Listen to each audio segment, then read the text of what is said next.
Here is your translated text content. Without including other explanations, result 6 years into our marriage. My usually quiet and reserved husband suddenly started acting strangely. He began spending an hour getting ready each day, 2 hours working out, and 3 hours bringing me lunch at the office, all while suspiciously eyeing every young man who walked by. I couldn't figure out what was wrong with him until I later found his diary. She left the house without her wedding ring today. Was it carelessness or premeditated? I can't figure it out. I don't dare ask. I'm going crazy. She liked that male intern's post again. Is she trying to kill me? It's all that shameless scoundrel's fault. The man in the mirror is aging, decaying, getting ugly.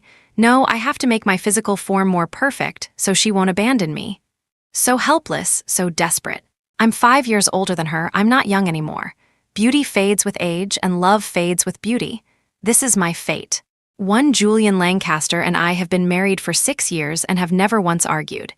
In everyone else's eyes, he's handsome, successful, gentle and tolerant towards me, respectful and polite, the epitome of a perfect husband. But only I knew the suffocating pressure hidden beneath that perfection. During lunch break, a colleague leaned against the counter in the break room, vividly complaining about getting home too late last night, how her husband sulked, how much effort she spent coaxing him, and how she ultimately lost the right to wear short skirts. At this point, she suddenly turned to me, a provocative smile in her eyes. Cecilia Stewart, Mr. Lancaster is so rigid in business. He must be an incredibly possessive, jealous type in private, right? I lowered my eyes and smiled faintly, not answering. But a trace of bitterness welled up inside me. Quite the opposite. For these 6 years, Julian had been so reserved and quiet, almost like he was programmed. He never got jealous, never asked who I was seeing, never cared what time I came home, and certainly never touched my phone. My colleagues always said that love comes with possessiveness, and no possessiveness means no love. So, perhaps Julian had never loved me. Was I the only one who had fallen into this marriage? My fingertips tightened unconsciously. The warmth of the glass cup spread through my palm. Inside was the sweet ginger tea Julian had made for me before leaving this morning. He had silently placed the cup in my handbag, then turned and went into the walk-in closet. Lately, he seemed particularly concerned about his appearance, even wearing cologne, which he used to hate. Thinking about this, some unsettling thoughts suddenly crossed my mind. On impulse, I opened the home security camera feed on my phone. On the screen, Julian was working out directly in front of the camera. He was shirtless, his Adam's apple bobbing.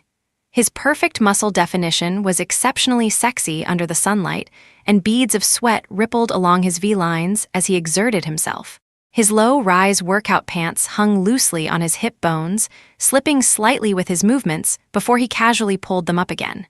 Every move felt like some kind of dangerous, highly seductive invitation. My throat tightened. My fingertip hovered over the zoom button for a moment before I finally pressed it. However, the next second, the screen suddenly switched and a video call from my boss popped up abruptly. All alluring fantasies shattered instantly. I squeezed my eyes shut, my fingers gripping the desk, almost crushing the mouse. My boss's call was to inform us about a team dinner tonight. Thinking about the man at home, I instinctively reached for the wedding ring on my ring finger, only to find it empty. I paused for a moment, remembering the playful tussle Julian and I had the night before last.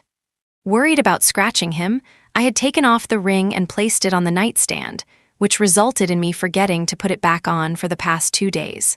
As soon as my colleagues received the boss's message, they all started informing their families. After a moment's thought, I also stepped out into the hallway to call Julian.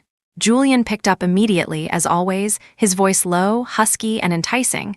Cecilia. My face flushed inexplicably. Julian, I have to go out for dinner with colleagues tonight. I might be home late. As soon as I finished speaking, the other end of the line fell silent. Julian didn't make a sound, even his breathing seemed to stop. Sensing something was wrong, I called his name softly. Julian, I'm listening. Julian snapped back, his voice raspy as if sanded down, the end of his words carrying a barely perceptible tremor. Do you have to go? I was about to say yes, but he interrupted me, his voice trembling. Will you still come back tonight? Cecilia, you will come back, won't you? Bewildered, I nodded.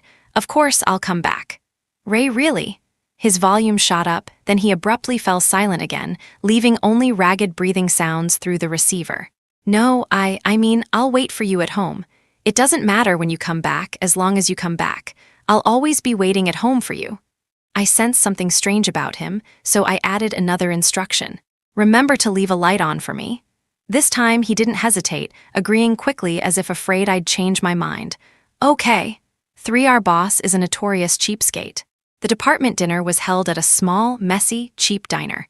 By the time the dinner finally ended, my exposed neck, calves, and wrists were covered in red, itchy mosquito bites.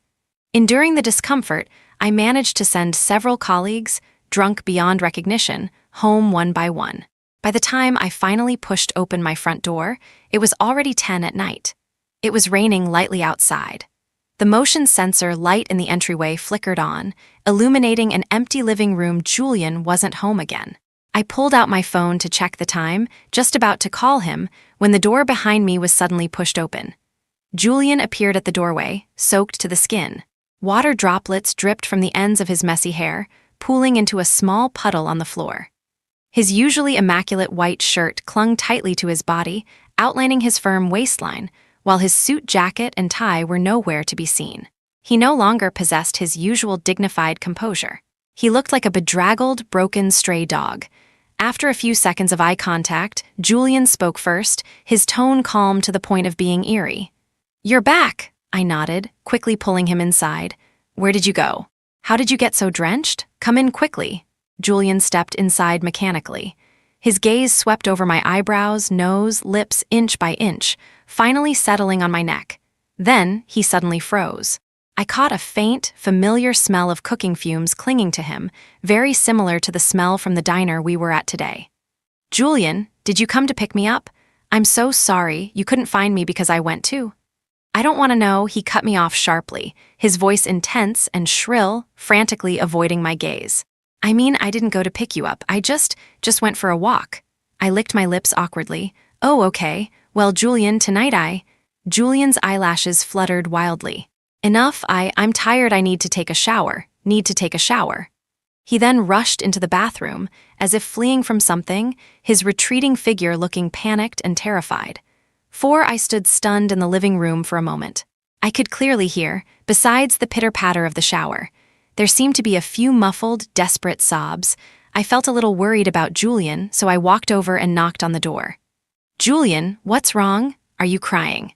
Are you not feeling well?" After a moment of dead silence, his calm voice came through. "You heard wrong, I'm fine." Hearing him say he was fine. Only then did I return to the sofa to watch some TV, relieved. Julian came out after his shower. He stood silently in front of the full-length mirror not far from me, carefully choosing clothes and a bow tie. Hearing the movement, I glanced at him subconsciously. "Aren't you off tomorrow? Why bother with a bow tie? It's so troublesome, such a waste."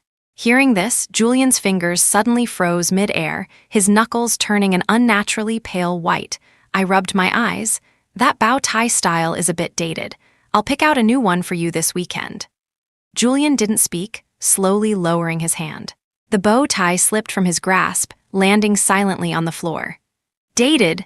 Is it just the bow tie?" he spoke, his voice so soft it was barely audible. I leaned closer to him, catching the pleasant, light fragrance on him. "Julian, what are you talking about?" Julian suddenly turned around, the movement of his bathrobe stirring a damp breeze. I jumped. I saw his reddened eyes, his tightly bitten lower lip, and the rather risque lace pajamas I had deliberately bought for him right after we got married. He had adamantly refused to wear them back then, but now, just as I imagined, a reserved man wearing this kind of clothing certainly had an impact. My breathing hitched, and I struggled to look away. "Haha, well, you certainly haven't lost your touch, old-timer." However, as soon as these words left my mouth, Julian seemed stung, trembling violently. "Old?" Blushing, I nodded, reaching out to intertwine my fingers with his. It's getting late, let's..." Julian froze for a few seconds, then snatched his hand away as if electrocuted, biting his lip, his voice choked. I need to go to the study to handle some things." "You go to bed early." 5. It was strange. He was acting like that again. The panic and avoidance in his eyes were almost overflowing. as if I wasn't his wife of 6 years, but some untouchable plague. I took a deep breath, forcing down the anger rising in my chest, only just managing not to chase after him and demand what was wrong with his pathetic, insecure act today. Tomorrow was the quarterly report presentation, which directly impacted my promotion. So today, I really didn't have the extra energy to argue with him. I drifted off to sleep alone. Sometime in the middle of the night, a sudden coolness on my neck startled me awake. I forced my eyelids open and saw Julian sitting by the bed. The moonlight filtering through the window cast a silver edge along his tense jawline. His eyelashes were lowered, his movements stiff as he applied something to my neck. I grabbed his wrist. "Julian, what are you putting on my neck?" He pressed his lips together, his voice low and husky, "Bruise relief balm." He paused, then added, "Tomorrow you have to present the quarterly report to the whole company like this.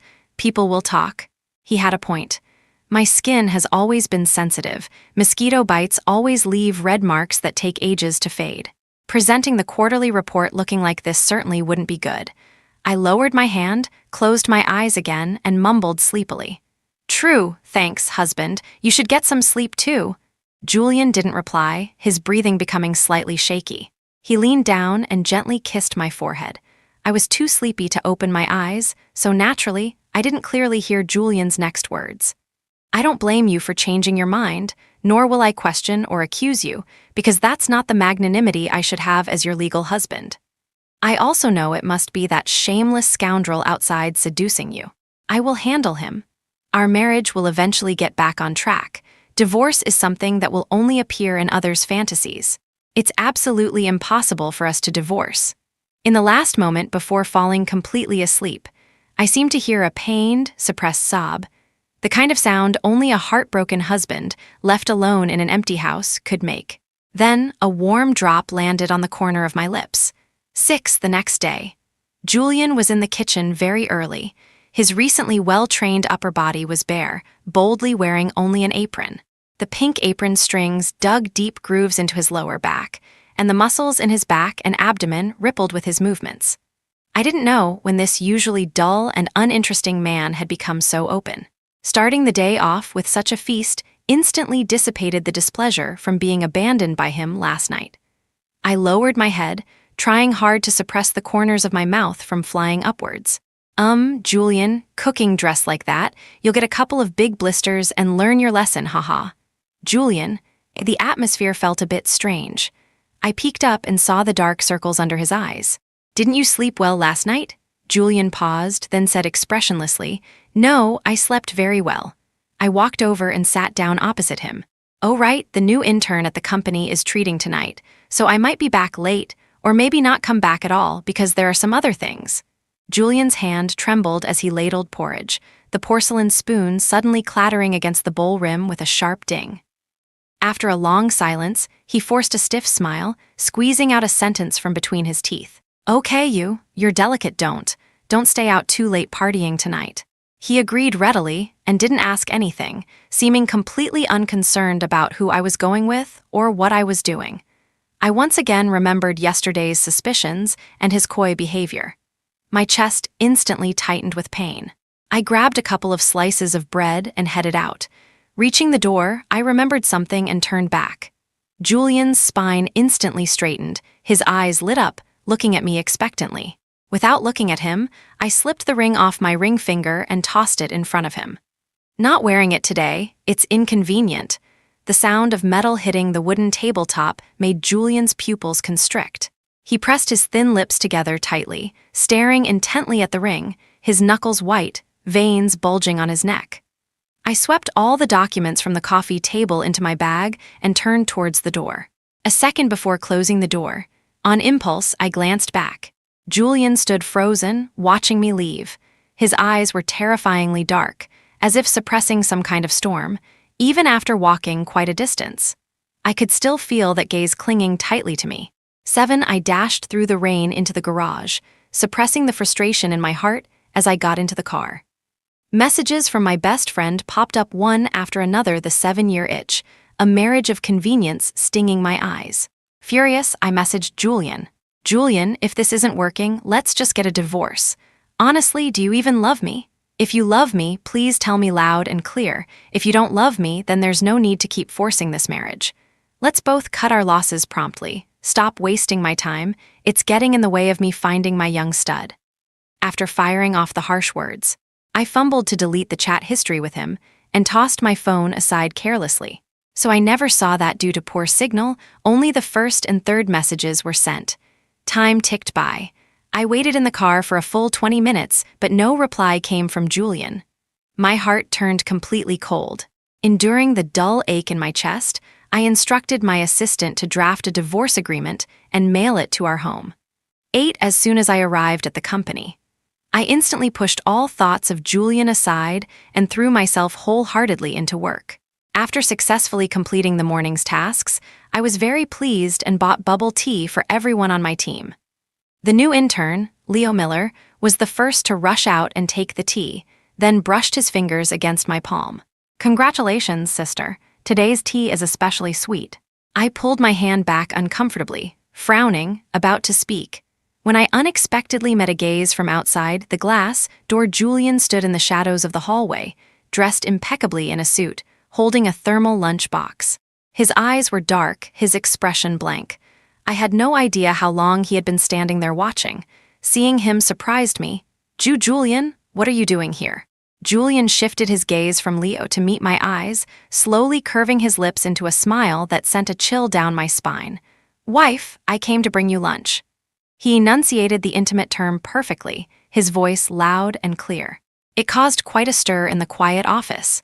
My breath caught. This term of endearment, in my memory, was always associated with ambiguous dim lighting in the bedroom. Under the lights, Julian, his eyes flushed, would press against my collarbone. His sweat-dampened hair would brush lightly against my chin. His panting grew increasingly rapid. Only then would this hoarse whisper escape his throat uncontrollably. But today, he shouted it out loud in public, a setting he used to resist the most. A faint electric current shot up my spine, my heart suddenly trembling. Today's Julian seemed different from usual. Leo raised an eyebrow slightly, a meaningful smile playing on his lips. "So it's Mr. Lancaster. Sister always mentions you to me." Julian calmly replied, "Is that so? Cecilia has never mentioned you to me." The expression on Leo's face instantly turned ugly. In front of Julian, he was like a helpless kid with no way to fight back. Julian ignored the change in his expression, looking down imperiously at this overreaching young man, a slight smile on his lips, as if looking at some worthless trash. "Thank you for taking care of my wife. Care for a smoke?" As Julian spoke, he reached into his pocket for cigarettes. I was still wondering when he had picked up smoking. But the next second, I saw him pull out a very conspicuous red object, not cigarettes, but our marriage certificate. Married for 6 years. Yet he had kept the certificate looking brand new. Only the corners were slightly faded, as if worn down by being held and rubbed constantly over the years. Julian casually tilted his hand slightly. The marriage certificate spun beautifully in his palm, revealing the gold-embossed seal towards Leo. His tone carried deliberate annoyance. "Sorry, grabbed the wrong thing. Accidentally pulled out our proof of legality." Leo clenched his fists, his mouth twitching speechlessly, probably wanting to curse. But meeting Julian's darkened eyes, his anger instantly fizzled out. He stiffly turned his face away, even softening his breathing. Clearly, faced with Julian's absolute power, his anger could only fester inside him. My face had started burning the moment Julian inexplicably pulled out the marriage certificate. I quickly stepped in front of him, snatched the certificate, and hurriedly tucked it into the inner pocket of my bag. "Julian, why did you pull out the marriage certificate? Don't just stand here being stared at by everyone. Hurry up and come to my office." As soon as I finished speaking, the composure on Julian's face shattered instantly, his hand still frozen in that hovering position. He lowered his gaze to look at me, his eyes filled with a mixture of despair, resentment, and unwillingness. Looking at his face, which was gradually losing its color, I inappropriately thought of a phrase, desperate husband. Snapping back to reality, I pulled Julian towards my office. Every person we passed on the way made me want to bury my head in my collar. Julian followed silently behind me, his gaze dimming inch by inch with my avoidance, until I pushed open the office door. Julian let out a low gasp, the tightly wound string in his eyes finally snapping. He grabbed my wrist. I cried out in surprise as he forcefully pulled me into his arms, pinning me heavily against the floor-to-ceiling window. My face pressed against the cold glass, my back tight against Julian's hot, firm chest. The sensation of being sandwiched between ice and fire left me suspended and uncomfortable, biting my lower lip restlessly. Julian, 67 floors up. Thunder rumbled outside. Lightning seemed to explode right before my eyes. The next second, a subtle sensation touched my lower back.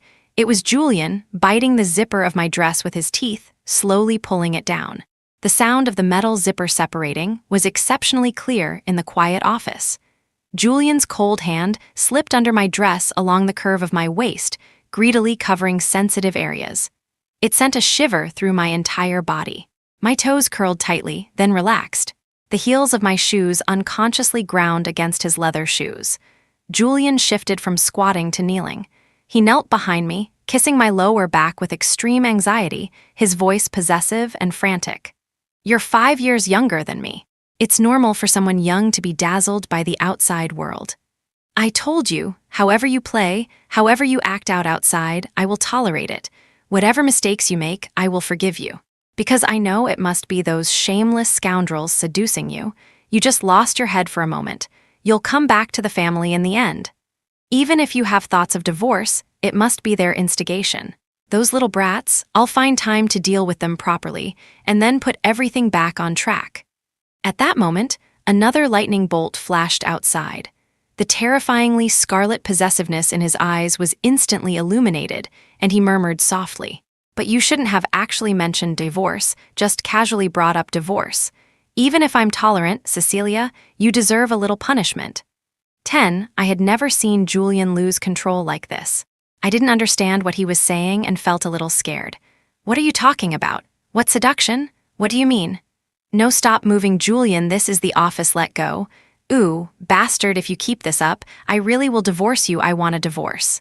Julian's movements stiffened for a moment, but hearing my threat seemed to drive him even crazier. He threw me onto the sofa. Just as I struggled to sit up, his kiss landed. He held my chin with one hand and took off his shirt with the other, kissing me deeply and fiercely, his tongue invading past my teeth, almost reaching my throat. I had never been treated so roughly by him. Trembling all over, I tilted my head back, my nails digging fiercely into the lean flesh of his back. Despite such sharp pain, he didn't even flinch. It was at this moment I suddenly realized. If he wasn't willingly indulging and tolerating me in his hands, I was just a helpless chick he could crush at will. Snap, and I'd be dead. I bit down hard on Julian's shoulder, physiological tears forced from the corners of my eyes, twisting like a pretzel under his hands. Outside, lightning flashed and thunder roared, but inside, the temperature rose rapidly. Reason was collapsing entirely, the situation escalating towards the indescribable. Knock, knock, knock. A knock suddenly came from outside the door, followed by the secretary's embarrassed voice. "Sorry, Director Stewart, but it's time for the meeting." Julian snapped back to reality as if waking from a dream, straightening up, panting. The dark tide surging in his eyes gradually receded, replaced by regret and self-blame. Plummeting from a great height, I gasped raggedly for fresh air, disheveled, eyes unfocused, lips numb, clothes in disarray. Julian watched me for a long time, then got up and knelt beside the sofa. With trembling hands, he zipped up my dress, then smoothed my hair, his eyes clouded with guilty moisture. "Cecilia, sorry, I." He abruptly turned his head away, letting out a pained whimper, then suddenly stood up and walked towards the door. Unable to bear him running away again, I stumbled to my feet to grab him, but accidentally bumped into the corner of the desk. And the stack of documents I had brought from home this morning, but hadn't had time to organize, scattered across the floor with a loud rustle. Amidst the mess, a black object slid out from between the papers, landing heavily on the carpet. 11. My gaze was immediately drawn to it. Then I saw an unfamiliar black diary. I didn't remember having such a notebook. After hesitating for 2 seconds, I carefully opened a page. Immediately, Julian's distinctive handwriting leaped into my eyes like a viper. "She left the house without her wedding ring today. Was it carelessness or premeditated?" I stared intently at her finger for a full 7 minutes, yet lacked the courage even to ask. She liked that male intern's post again. Is she trying to kill me? What's the difference between a like and a kiss? Does she want to kiss that young boy too? How far have things gone between them? Should I ask her? No, I can't. Maybe she's just waiting for me to ask so she can lay her cards on the table about divorce, then kick me out. I can't accept that. I can't ask her. I really can't live without her. The man in the mirror is decaying, getting ugly. Fine lines are appearing at the corners of my eyes, even my abs aren't as defined as before. I must work harder to make my physical form more perfect, must make it so she can't bear to pull her hand away when she touches my body. The battle for the position of primary husband has always been cruel. I must defeat those bad guys trying to steal her away by any means necessary. So helpless, so desperate, but I'm not young anymore. Beauty fades with age and love fades with beauty. This is my fate. Eventually, she'll discard me like a worn-out rag. Woke up from a nightmare of being abandoned in the middle of the night. I bit down hard on the duvet, afraid to make a sound, afraid of waking her, even more afraid of seeing impatience towards me in her eyes. Cecilia, Cecilia, Cecilia, my Cecilia is my Cecilia. You don't want the ring anymore? Does that mean you don't want me anymore either? You toss the ring aside so casually. Does that mean you'll toss me aside just as casually? I underestimated that idiot actually managing to make Cecilia take off her ring. Does she want a divorce? No, no, no. Cecilia, Cecilia, Cecilia. The page full of Cecilia was startlingly stark. I think I've discovered Julian's little secret. I rubbed my eyes in disbelief, only then realizing my back was stiff, my right hand trembling uncontrollably. All of Julian's strange behavior over the past few days laid itself out before me, clear as a slideshow. Working out in front of the camera at 10 sharp every day, striking poses to show off his slightly damp abs and V-lines. Deliberately spraying the cologne I liked most, meticulously styling his hair, changing into carefully coordinated outfits. So this outwardly ascetic CEO was privately playing the role of a desperate, abandoned husband whose wife was cheating? 2. Afraid of divorce to confront her, resorting to deliberate seduction in an attempt to keep her. Realizing this, I slowly exhaled, a thrill tingling my scalp. My only regret was missing the opportunity, not noticing his strangeness sooner, not finding this diary sooner. 12 soon after, I received Leo Miller's leave request. Out of concern for my subordinate, I casually asked the reason for his leave. Unexpectedly, the 3 people in front of me gave 3 different reasons simultaneously. HR said he was bitten multiple times by a vicious dog on the street. My secretary said he was in a car accident and thrown 4 meters. His nearby colleague said he fell down a 3-meter-high set of stairs and broke his leg. Me? I proactively messaged Leo. Leo, what on earth are you up to? After 2 seconds, Leo replied instantly with a long string of text. On my way home from work, I got bitten several times by a mad dog. I ran like crazy to get away from the dog, then fell down a 3-meter flight of stairs and broke my leg. A kind person took me to the hospital, but then we got into a car accident. I was thrown 4 meters anyway. I can't come to work. I paused for a moment. Then rest well. Leo sent an emoji, then added, Director Stewart, I'm really sorry I can't have dinner with you tonight, but I've already booked the restaurant. It'd be a waste to leave it. Why don't you and your husband go? Would you like to see him after work? See your handsome, charming, suave, imposing, wealthy husband? I frowned slightly. No need, I don't want to. Go ahead and cancel it. Leo suddenly went silent. 13, I hung up the phone and opened the home security feed again. After returning home, Julian had received a package. There was something inside the package bag. After glancing at it a few times, he suddenly seemed to lose all strength, slumping against the door and sliding to the floor. I didn't know what he saw, but the camera showed him sitting on the floor for the entire afternoon, until the 5:30 p.m. alarm went off. He jolted, slowly came back to his senses, mechanically pushed himself up, and walked towards the kitchen. Soon, the sounds of chopping vegetables and cooking came from the kitchen. Even though what he saw had caused him immense pain, once 5:30 arrived, all his emotions had to yield to something more important, which was his wife was coming home from work for dinner, and he still had to cook. My hand clenched tightly. Suddenly, I couldn't wait another second. I needed to leave work, I needed to go home. 14 on the way home, I thought about many things. Thinking about throwing the diary in his face the moment I opened the door. You dog, thought I was cheating. Is that the kind of person I am in your eyes? You have a mouth, only know how to eat with it, right? Why couldn't you just ask me? Too scared to ask. What happened to that decisive, bold approach you have in business? Did a dog eat it? You're full of solutions when helping me, but when it comes to yourself, you just put a noose around your neck, huh? A dog leash, even. I grumbled all the way. But the moment I pushed the door open, the damp, oppressive air in the living room immediately made it hard to breathe. Julian's figure was hidden in the darkness, his long fingers gripping a document tightly, knuckles white, desperately suppressing the urge to destroy everything. Cecilia Stewart, tell me, why do you absolutely have to divorce? My eyes widened in shock. By the dim light, I saw that the document in his hand was a divorce agreement. Damn it, the divorce agreement I casually asked my assistant to draft this morning had actually been mailed directly to Julian. Given that Julian lost control like a mad dog just hearing the word divorce, I scratched my head, quickly explaining, Julian, this is a misunderstanding. I don't want to divorce you. Is that so? A misunderstanding? Julian, thinking of something, suddenly sounded calm, as if asking about the weather today. Then prove it to me. I pressed my lips together, quickly sorting through the entire sequence of events in my mind, about to speak, but he abruptly cut me off. His voice was low and husky, as if laced with ice, carrying an undeniable command. Cecilia Stewart, now, immediately come here and kiss me. My whole body stiffened.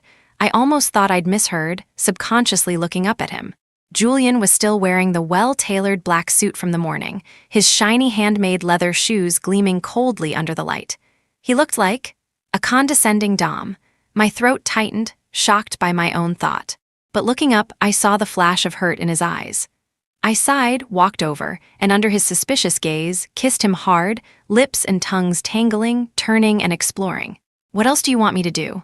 When we parted, I asked, slightly breathless. Julian's eyes darkened, still without a shred of trust. He slowly articulated the very thing he had always been hesitant to reveal. If we divorce, I really will kill that bouncy little brat you have on the side. He was actually using that to threaten me. I laughed out loud. I don't have a bouncy little brat on the side, but I do have a self-pitying old thing at home. Julian was stunned for a second, then said fiercely, Then whoever you've fallen for, I'll harm them. I've only ever fallen for you. How are you going to harm yourself? Julian froze abruptly, the gloom in his eyes instantly receding, his fingertips trembling slightly. Resigned, I gently stroked his face. I read the diary. Mr. Lancaster has quite the writing talent and an even more exceptional imagination. Just not a very good brain, huh? Cooked up a whole drama about a desperate, abandoned husband whose wife is cheating. Can't tell the difference between a mosquito bite and a hickey. But the working out and dressing up and trying to please me is worth praising. I like it. Being pleased makes me very happy. Please keep up the good work. But then again, why didn't you ask me? Are you some kind of modern-day Ninja Turtle? This not using your words thing is not commendable. It makes me want to jump up and slap you twice. Julian's ears turned red rapidly. He pinched himself again and again in disbelief, finally mumbling after a long pause, very softly. You can slap me now too, I won't dodge. Me, after a few seconds of silence. Julian suddenly dropped all pretense, burying his face in my neck, tears falling silently, drop by drop. I was afraid if I asked and you told the truth, you'd ask for a divorce. After all, I really can't compare. I'd rather deceive myself and avoid the truth than divorce you. As long as you're still willing to come home, I can pretend none of it ever happened. My heart ached a little. I cupped his face. My fingertips brushed his nose, red from crying. I watched his wet eyelashes clump together. I couldn't help but laugh. Oh, Julian, you control yourself too well. It made me think for a while that maybe you didn't love me. My mentioning divorce had nothing to do with anyone else. It was just because I mistakenly thought you didn't love me and I was acting out of spite. I don't want to divorce you either. Julian's voice was muffled. How could I not love you? I could even convince myself to tolerate you doing those things. You have no idea how much I truly love you. 15, after clearing the air. The water in the bathtub sloshed all night long. Hoarse cries of wife overlapped with those moments from memory. My last memory was of the eastern sky breaking, then Julian pouncing again, tirelessly biting my collarbone. I only fell asleep when it was almost dawn, only to wake up early needing the bathroom. I pushed Julian's hand away and struggled to sit up in bed, then immediately realized something was wrong, very wrong, extremely wrong. I looked down, gasped sharply in anger, and turned right around to slap the person behind me. Julian woke up from the slap, didn't feel pain, and shamelessly snuggled closer again, his warm breath fanning the back of my neck. Tusk, who said this old man was old? This old man was fantastic. End of main story epilogue. Julian's sense of duty and responsibility as the older husband. Won the first time Julian realized he was 5 years older than Cecilia was at her university graduation ceremony. Cecilia, wearing her cap and gown, waved at him from the crowd. He stood in the parents' section, dressed in a suit and tie, holding a bouquet of her favorite sunflowers. Cecilia's roommate teased her. "Cecilia, is that your brother? He's so handsome." He didn't clearly hear Cecilia's reply, but a pang of bitterness arose in his heart. His usually prized composure and emotional control seemed to fail him time and again when it came to Cecilia. He knew deep down he shouldn't be like this, yet he willingly continued to sink deeper. After graduating, Cecilia was like a fledgling bird, fluttering its wings, wanting to brave the storm. And he was glad he had already forged armor through the battles and schemes of the business world. He had enough capability to shield her from all storms, sparing no effort to lift her up, to create a sky for her. The love of an older partner is predicting all dangers and accidents in advance, then silently eliminating them for her. It's silent support, willingly being the steps beneath her feet, letting her stand higher, walk farther, yet never seeking credit. 2. The first time Cecilia went on a business trip alone with a young male colleague. Julian acted appropriately during the airport farewell, even nodding politely to the male colleague, rationally wrapping Cecilia's scarf around her neck. "Call me when you land. The owner of the hotel you're staying at is a partner of mine. If anything happens, just go find him." So virtuous, so dignified and generous. Cecilia smiled and nodded, slipping from his grasp like a kite. She even forgot to kiss him goodbye. He turned, drove the car to the remotest corner of the airport parking lot, and punched the steering wheel again and again. The car radio played a program Cecilia had randomly selected before getting out. The host chuckled, teasing. "Relationships with younger partners are becoming more popular now. Older guys need to learn to let go." He slammed his fist onto the radio, letting his bruised hand bleed, then emotionlessly called his secretary. "Get me a different car." That night, he worked out in front of the mirror until dawn, his muscles flushed an abnormal red from overtraining. In the shower, hot water streamed over his trembling shoulders. He suddenly covered his face in panic. Cecilia habitually called him before bed. Listening to the girl's voice on the other end, his restless heart miraculously calmed down. The call continued until Cecilia was almost asleep. Mumbling drowsily, she whispered, "Julian, everything here is unfamiliar. It's really not good. I miss you a little." Julian remained silent for a long time, merely offering a gentle soothing sound. "Sleep early, you have to get up early tomorrow." Then he silently messaged his secretary, booked a flight to the city where Cecilia was on her business trip. He rushed nonstop, flying through the night, afraid that if he was even a second late, she would cry her eyes out. Living in such a harsh and painful world, they were, in fact, each other's remedy. 3. When Julian noticed Cecilia's strange behavior, his heart felt like it was being slowly sliced by a blunt knife. The forgotten wedding ring, the smile directed at her phone, the interactions with the young intern, all fueled his worst fears. During sleepless nights, she had finally grown tired of him, her husband who was 5 years older. But he accepted this reality faster than he had imagined. Actually, as long as she was still willing to come home, as long as she didn't mention divorce, none of it was really a problem, was it? He was willing to be a self-deceiving blind man. He started grooming himself more meticulously, deliberately flexing in front of the camera during workouts, wearing her favorite cologne, bringing the marriage certificate to confront his rival. He humbly convinced himself that the deepest love was actually relinquishing possession, willingly becoming a respectable backup option in her life. But she still mentioned divorce. He was about to lose even the qualification to be a backup. He was losing control. He kissed her forcefully in the office, obsessively wanting to leave possessive marks on her. The moment rationality returned, he didn't even dare to look her in the eye. He dreaded seeing even a hint of disgust or anger, feared even more that she would bring up divorce again. So he fled in disarray, more wretched than ever before. The man who commanded the business world was now like a homeless dog in front of the woman he loved. But soon, Cecilia found the diary. The last veil of propriety between them was torn down. Cecilia didn't scorn him for his possessiveness, as his mother had scorned his father's, nor did she call him a pervert and demand he get lost, like his mother had. Instead, she gladly accepts his unpleasant and ugly side, offering to hug him and calling him a fool. He shed tears, hugging her back tightly, as if finally grasping the thorn that had been hanging over his heart for years. So love didn't have to be silent. So possessiveness could be asserted rightfully too. The responsibility of an older partner wasn't just protection, but also honesty and openness. End.